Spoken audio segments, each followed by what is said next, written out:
Jai Hind. India is making its global space. India growth beats global growth when we talk about economy. IMF has slashed the global growth outlook.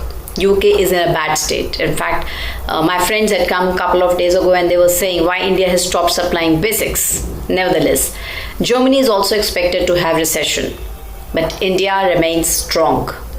IMF estimates 6.3% growth rate for India in 24-25. I made a small video giving details on this. Now, how is the world envisaging this threat of India emerging? The threat that the West and the Five Eyes have started feeling from the emerging power of India is quite evident. They have a habit of doing everything as per their interests, which is okay as long as it does not affect our country. Let's understand a bit about illicit flow of funds, money laundering, and drug trafficking. Now, these nations regularize their money in operating organized crimes like drug trafficking and send their undercover agents. They claim to have a bigger purpose for the world, which is the biggest hypocrisy that we all agree with. Let's understand how illicit financial flows in Western countries and highly developed countries. Money laundering, we all know what it is. Even when the legitimate money is transferred in cash and not declared, it becomes illicit financial flows. While diving deep into this subject, the consensus is that criminal organizations do not traffic in narcotics, drug trafficking, or weapons. They engage in the legal behavior because of the amount of money that these criminal actions generate. And that's where the weak law enforcement capacity becomes resilient and is getting stronger. Tax evasion has damaged the society, and that's where it is played skillfully in Western countries without any much consequences. Money laundering was coined in 1920 in America. Organized criminals have heavy involvement in smuggling of alcohol. The so-called five families emerged as a full force in New York during this period. Many mafia groups were also looking to clean their dirty money. There was also an outfit in Chicago named A.I. Capone, born in 1899 to the poor immigrant parents in New York. In 1920, during the height of Prohibition, his multi-million-dollar Chicago operations in bootlegging, prostitution, and gambling was bossing the organized crime scene, and later he became the most infamous gangster in America. Before the 1980s, money laundering was barely considered a crime. Tax evasion was seen more serious offense, and that's where A.I. Capone was sent to jail. As the 20th century progressed, the drug trade proved to be one of the biggest source of money laundering. Throughout the 20th century, narcotics other than cocaine also crossed the Mexican border, meeting the US demand for alcohol during the 1920s.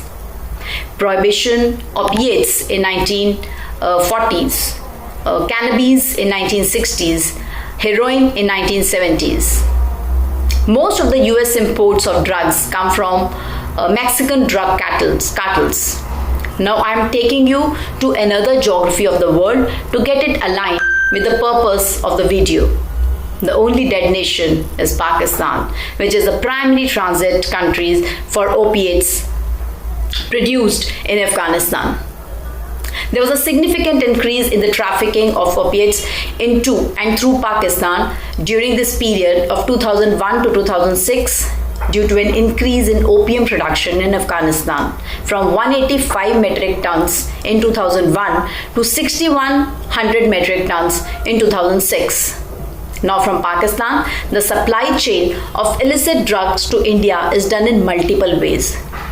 According to NIA and Narcotics Control Bureau, Haji Salim, a Karachi-based criminal kingpin, along with Lashkar-e-Taiba, facilitates the infiltration of terrorists in Jammu Kashmir and also controls and runs the main mafia that smuggles the majority of Afghan heroin and illicit drugs to India, to the Maldives, to Sri Lanka, and even to some Middle East countries.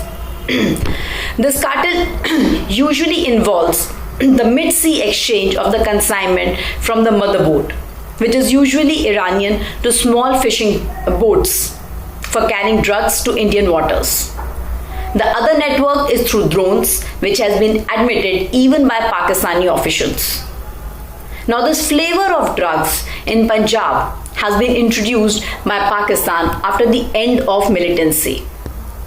According to my local sources, Punjab has been influenced 100% by this narco-terrorism. So like when I say 100%, it means जिसको चाहिए वहाँ पे उस तक ये drugs बहुत easily पहुँच चुका है या पहुँच जाता है. So it's like kind of done. Now drug smuggling from Pakistan is creating challenges in Jammu and Kashmir. With an increase in secular terrorism, a new name to militancy, the mafias are supplying illicit drugs to the valley. Earlier the supply was from Punjab, but now, according to sources, it is being supplied directly to the state.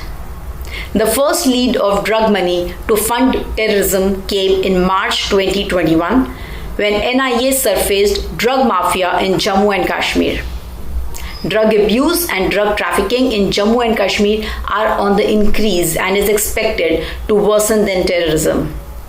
This illicit activity is giving illicit money, which in turn is used in funding terrorism. This is the chain of deadly nexus of drugs and terrorism and is a serious threat to our nation. Started in 20s in the United States, has escalated, disseminated all across the world, and is a challenge developing countries.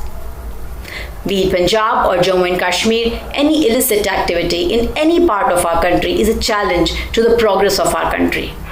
Drug-related deaths are increasing and damaging our social fabric. It is considered to be awkward conversation. Yes, it is.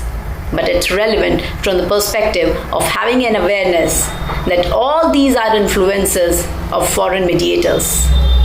In colonial India, Britishers wanted to create their market of scotch and whiskey, so they always wanted to have the segment of the market which would get them profits. Scientists have even concluded long-term structural changes in the brain with the consumption of alcohol, and today America itself is grappling with this. Statistics indicate the number of violence committed under the influence of alcohol and hard drugs is not only on the increase, but they are also disturbing. I'm sharing certain statistics on substance abuse and violence according to American Addiction Center's drug-related violence. In 2016, alcohol caused approximately 90,000 domestic violence deaths worldwide. Alcohol or drug use is involved in 40 to 60% of domestic abuse situations. More than half of individuals who abuse their elder parents, 60 or more, are dependent on alcohol or drugs. Each year, about 3 lakh victims of violent assaults report that their attackers were under influence of alcohol. Alcohol plays a role in 32% of all murders in United States. Chronic substance users have a greater risk of dying by suicide. The illicit flow of activities would have strengthened the economic cord to a certain extent, but the long-term damage that it has caused is perhaps a long battle that we all have to begin with full awareness and consciousness. So today, when we are emerging and making some global prominence, it is imperative to understand every angle so that we have a befitting reply, first to ourselves and then to any other external foreign influence, so that they don't begin to lecture us again. Thank you. Jai Hind.